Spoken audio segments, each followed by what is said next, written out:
প্রেমের সুখটা আসলে কোথায় বলতে পারো?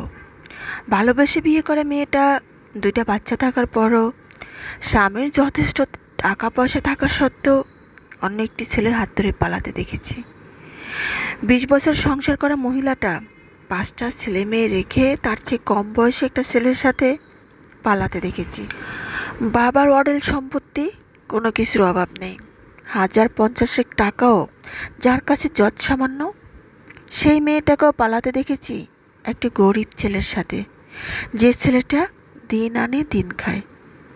এই যে চারদিকে এত হাহাকার, দেনা পাওয়ার বেদনা, এসবের মূল উদ্দেশ্য কী? উল্লেখিত ঘটনাগুলো আমি স্বচক্ষে দেখেছি।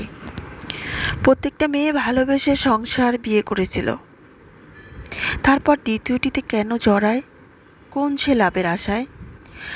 আমি মানুষের বদলে যাওয়া দেখে অবাক হই, মানুষের অভিরুচি দেখে অবাক হই। সুখটা আসলে কোথায়?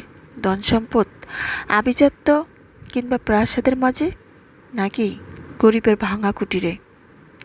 এই প্রশ্ন